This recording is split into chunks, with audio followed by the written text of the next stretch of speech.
musharaxa golaha wakiilada ee gobolka Saaxil Cabdixakiin Hukur Cabdi iyo musharaxa golaha deegaanka ee degmada Berbera Cabdiraxmaan Maxamed Yuusuf Iidle oo habeennimadii xalay ka qayb galay munaasabad xisbiga wadani uu ku soo bandhigayay musharaxiinta golaha wakiilada ee gobolka Saaxil iyo degmada doorashooyinka Berbera iyo Sheekh ayaa markay xalfadaasi soo dhamaatay ayaa waxay ka hadleen hankooda musharaxnimo waxayna sheegeen inay ku faraxsan yihiin inay ka mid noqdaan musharaxiinta golaha deegaanka ee degmada Berbera iyo golaha wakiilada ee gobolka Saaxil. Bismillaahir Rahmaanir Rahiim. Marka hore waxa mahad leh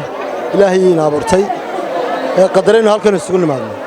Marka labaad waxaan u mahadnaqayaa bulshooyinka reer wadani ee maanta xafladan ku kulmay. Marka saddexaad waxaan u mahadnaqayaa taageerayaasheeda mugale iyo miisaanka leh meel kasta ay joogaan. Waxaan u ballan qaadayaa taageerayaasheena noqon doono xildhibaan garta wixii loo doortay. Waxaan u maleynayaa xildhibaanada aynu dooranay waxaynu ku haysanay wayna canaanaynay waxaan ku canaanaynay waxaan u maleynayaa in ahayd in garan waayeen wixii loo doortay waxaan ka ballan qaadayaa anigu inaan noqon doono xildhibaan garta wixii loo doortay shacabkiisana si fiican ugu adeega codka iyo fartana la siinayo waa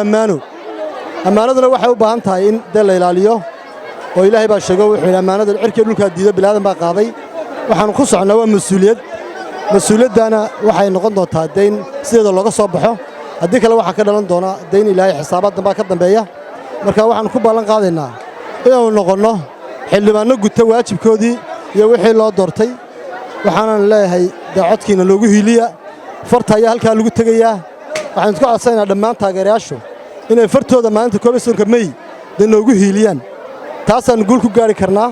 taas idinkana guul idin ah waxa farxad idin noqon doonta soo bixitaankeega waxaan idinka ballan qaadaynaa inaanu qaban doono waxaan noo igmateen noo geysan golaha inaanu idinku metelno dhib iyo dheefba waan salaameynaa dhammaan dadweynaha sharafta leh ee halka soo qayb galay madaxda xisbiga dhammaan uqaasha salaadiinta waxaan leenahay waan mahadsantihiin waqtigiina fiican ee aan soo siiseen annaguna waxaan halkan doonayaa erey dardaarana aan ka ilaahdo taasoo ah haddii Ilaahay horta annaga haddii khayr noo tahay Ilaahay nagu guuleeyo haddaan khayr noo hayna Ilaahay naga daayo wax ka khayr badan Ilaahay nagu bedelo waxaan dardaaran siinayaa musharaxiinta golaha deegaanka iyo golaha wakiilada labadaba kaasoo ku saabsan in qofka xildhibaankii uu shaqadiisa garto oo aanu noqon nin shaqa xildhibaannimada corruption ku isticmaala oo markuu ka soo galo xildhibaanka